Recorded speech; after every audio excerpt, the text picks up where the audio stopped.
کشیدگی کے باوجود امریکہ ایران مذاکرات پر بے یقینی کے بادل چھٹ گئے۔ صدر ڈونلڈ ٹرمپ نے امریکی مذاکراتی ٹیم آج اسلام آباد پہنچنے کا اعلان کر دیا۔ ایران سے مذاکرات کا اگلا راؤنڈ کل ہوگا۔ امریکی صدر نے سوشل میڈیا پر پیغام میں کہا کہ ایران کو منصفانہ اور قابل قبول پیشکش دے رہے ہیں۔ امید کرتے ہیں ایران تجاویز کو قبول کرے گا۔ دھمکی دی کہ ایران نے معاہدہ قبول نہ کیا تو بجلی گھر پل تباہ کر دیں گے۔ ایران نے بھی امریکہ کے ساتھ مذاکرات جاری رکھنے کا اعلان کر دیا۔ ایرانی پارلیمنٹ نیشنل سیکیورٹی کمیٹی کے سربراہ ابراہیم عزیزی کے مطابق بات چیت کے لیے ریڈ لائنز طے کر دیں۔ واضح کیا کہ ایران لبنان میں جنگ بندی اثاثے بحال کرنے کے مطالبات پر قائم ہے۔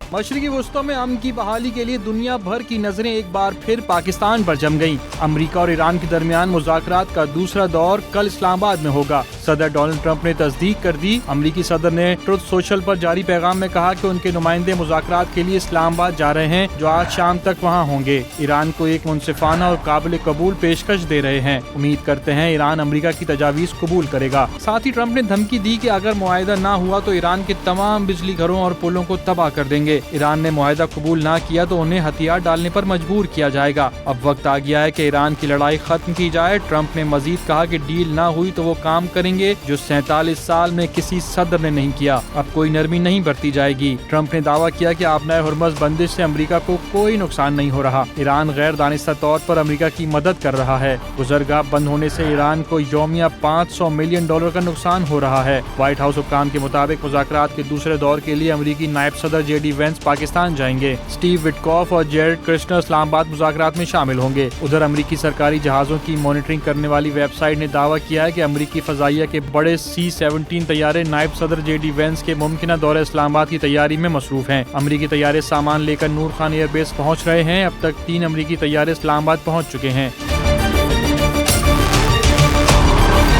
ایرانی میڈیا کے مطابق ایرانی مذاکراتی ٹیم منگل کو اسلام آباد پہنچے گی۔ اسی اثنا میں ایران نے امریکہ کے ساتھ مذاکرات کو میدان جنگ کا تسلسل قرار دے دیا ہے۔ ایرانی پارلیمنٹ کے نیشنل سیکیورٹی کمیٹی کے سربراہ ابراہیم عزیزی نے مذاکرات جاری رکھنے کا فیصلہ کیا ہے۔ اس کا ہرگز یہ مطلب نہیں ہے کہ بات چیت کسی بھی قیمت پر ہوگی۔ بات چیت کے لیے ریڈ لائنز طے کر دیں۔ اس سے پہلے ایرانی ذرائع ابلاغ نے رپورٹ کیا تھا کہ تہران نے مذاکرات میں شرکت کو امریکی بحری ناکہ بندی کے خاتمے سے مشروط کیا ہے۔